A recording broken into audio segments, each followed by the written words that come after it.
तुम्ही पाहत आहात MCN न्यूज मराठी। बुलढाणा जिल्ह्यातील जळगाव जामोद व संग्रामपूर तालुका माळी समाज तसेच महात्मा फुले मंडळाच्या वतीने गुणवंत विद्यार्थी व प्रज्ञावंत व्यक्तींचा भव्य सत्कार सोहळा रविवार दिनांक 23 ऑगस्ट रोजी जळगाव जामोद शहरातील उमादेवी सभागृह कृषी विज्ञान केंद्र येथे उत्साहात पार पडला। कार्यक्रमाच्या अध्यक्षस्थानी माजी आमदार कृष्णराव झेंगळे होते। महात्मा ज्योतिराव फुले, सावित्रीबाई फुले व संत सावता महाराज यांच्या प्रतिमेचे पूजन आणि दीपप्रज्वलनाने कार्यक्रमाची सुरुवात झाली।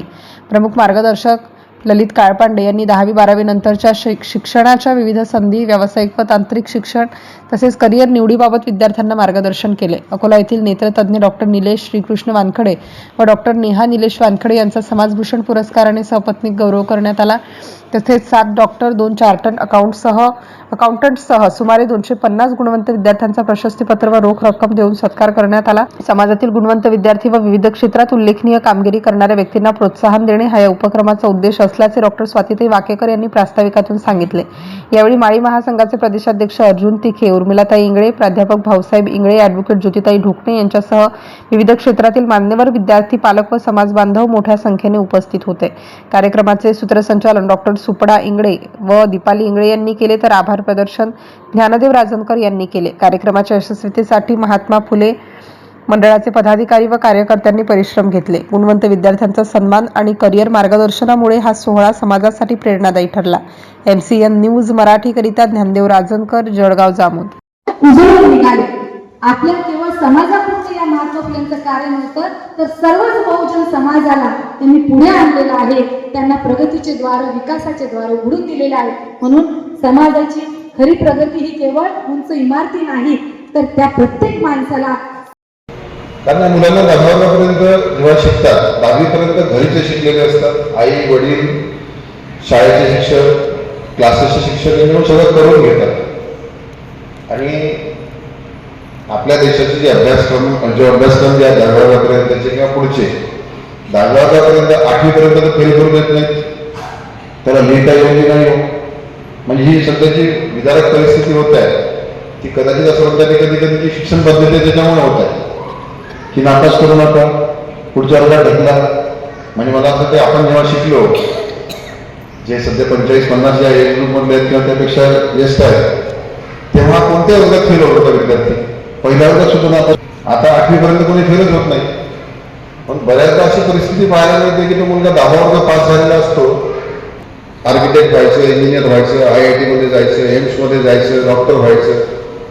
हा इतका मोठा जो फरक आहे की 5व्या वर्गातल्या मुलाच त्याला येत नाही आणि त्याचं टार्गेट करून काढताना विद्यार्थ्यांना जेव्हा त्याची जाणीव होते की किती मोठा फरक आहे। आपण काही मुलं वर्गात जेव्हा अकोल्याच्या क्लासेसमध्ये मुलं येतात तर सगळ्या ठिकाणची मुलं येतात, सगळ्या ठिकाणची मुलं आल्यानंतर त्याला जे मुलं अशा प्रकारे काही प्रमाणात मागे असतात त्या मुलांना त्याची जाणीव होते की आपण काय काय मिस केलं, जे 10वी पर्यंत शिकायला पाहिजे होतं पण ते आपण नाही शिकलो।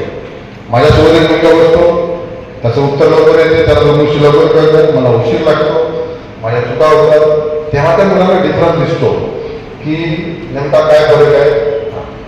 पण हा फरक जो दिसतो जळगावच्या मुलांना दिसत नाही, खूपच कमी दिसतो।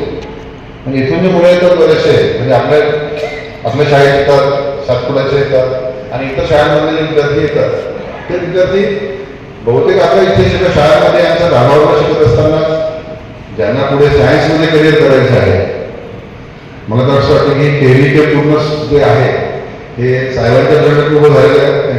त्या काळात ग्रॅज्युएट सायन्सचे म्हणजे, आणि मागच्या वेळेस साहेबांना ऐकायचा चान्स मिळाला तेव्हा साहेबांचे विचार थोडक्यातच समजले की कशाला महत्व आहे, कर्मकांड जेव्हा तुझ्या याला महत्व आहे की सायन्सला महत्व आहे।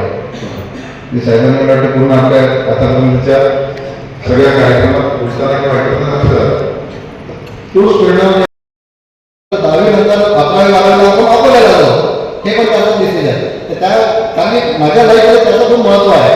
तर म्हणायचा अर्थ हे आहे की प्रत्येकाच्या आयुष्यामध्ये असा एकतरी मित्र असावा की जो वेळोवेळी तुला मार्गदर्शन करेल।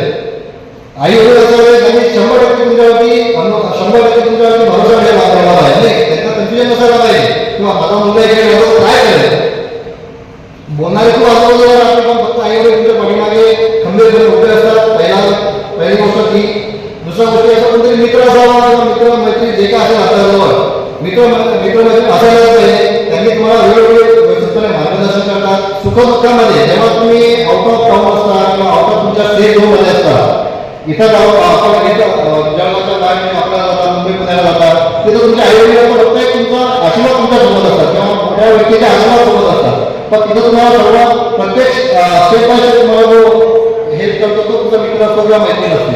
त्याच्यामुळे असे एकतरी मित्र मैत्रीण स्वतःजवळ असू द्या, डेव्हलप करा. अभ्यासामध्ये ते मदत करतील, प्रत्येक आयुष्याच्या प्रत्येक प्रसंगामध्ये तुम्हाला मदत करतील. आता आम्ही जेव्हा MBBSला गेलो, नागपूरला गेलो, नागपूरला तिथे कुणीच काही ओळखीचं नव्हतं, आई वडिलांना काही माहिती नव्हतं. तू जा बरोबर त्याच्याकडून मनामध्ये खर्च नागपूर साहेब वेगळे गेला तर काय करायचं गेलेला त्याची भीती राहते. पण त्या भीतीचं समाधान कुठे असते, जेव्हा तुम्ही तुमच्या मित्रमंडळीसोबत एक ग्रुप बनवता किंवा तुमचे मित्र असतात, तेव्हा तुम्हाला प्रत्येक वेळेस वेगवेगळे जे काय वाटते की तुम्ही माझ्यासोबत तुमच्यावर बोलू शकतो, नाही असं झालं असं झालं. जेव्हा मी माझ्या MBBSला नंबर दादा प्रवीण भाऊ आणि दिलीप दादा आले, ते आम्ही सोबत मुंबईला गेलो तेव्हा मला माहिती